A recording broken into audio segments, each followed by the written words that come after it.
Today's recipe is this delicious Nigerian black soup that you would absolutely love.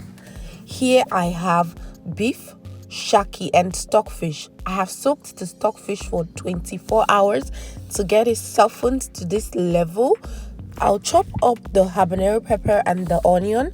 I'll add that to the meat. Add a little bit of water just to raise out the mini chopper. I'll season this. This soup is going to be seasoned in stages, so keep an eye out. I'm going to give it all a good mix, then I'll cover and allow it to cook. You can use any stockfish, but this is what I have and it's what I'm using. So I'm going to use some dried goat meat. I'll add some hot water, boiled water actually, to rehydrate goat meat and get rid of so much salt that was used during the drying process. You can use fresh goat meat if you like, but this particular dry goat meat takes it up a notch. Next thing I'm using is some palm nut extract. I'm using the store-bought one because, you guys, I'm not in Nigeria, so I cannot find the fresh one. I'm going to use about 300 grams of this.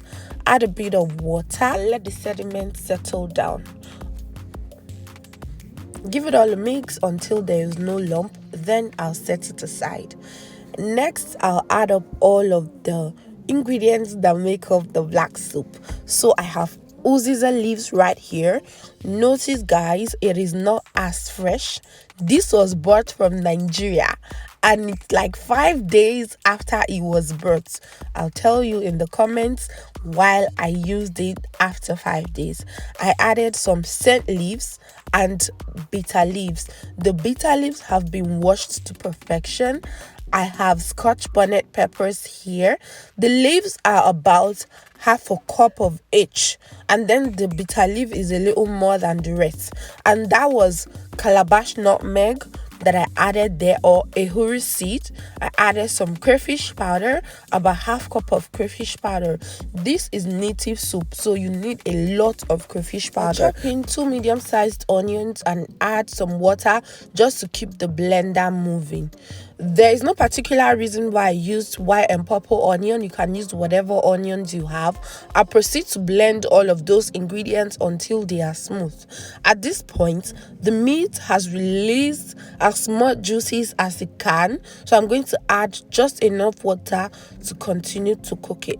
I'll give this all a good mix, cover and allow the shaki to cook. The shaki is my indicator that the meat is ready. So this is going to take about 20 to 25 minutes. Please keep an eye on it. It depends on the amount of heat you are using. So I've just added some Pomo, stockfish, another type of stockfish. This is the ear parts, some dried catfish, and dried asa fish. All of these have been cleaned to perfection. My cleaned, rehydrated goat meat. I'm going to give this all a good mix, you guys. This pot speaks native. Look at all the ingredients combination. Next, I'll add the leaf mixture and all of the spices. You can see I blended them smooth. I rinsed out the blender, added the water to this plate and rinsed it in. You can add more water if you want. I've seen some people use locust beans in place of this ogiri, so locust beans works perfectly if you don't have ogiri, but I used about a teaspoon of the ogiri. And look at the sediment I spoke about earlier from the palm nut extract. I'm going to season this some more. Remember, I told you this soup is seasoned in stages. That's the first stage, and this is the second stage. If you need to, you can add more water. You have control over the consistency of this soup. You guys, do not come for me about some ingredients mixing. I use what is available to me, and trust me, we enjoyed it. I covered and allowed this to cook for about 10 minutes and this soup is done. You don't want to overcook it and lose all the nutrients in the leaves. Remember, it's vegetable soup. It's just we blended them. So look at them. So good. If you have not liked this video, this is the time to do so. Please hit the like button and also subscribe to my channel. And if you like native soups like this, I've got you covered. I have a banging banga soup recipe, you guys. I'm going to link it in the description and also above on the screen, so click on it if you want to watch it. And this was how I served it, with hot freshly made poundo. Oh my god, open your mouth and say ah. Thank you so much for watching, guys. I'll see you in my next video. Bye.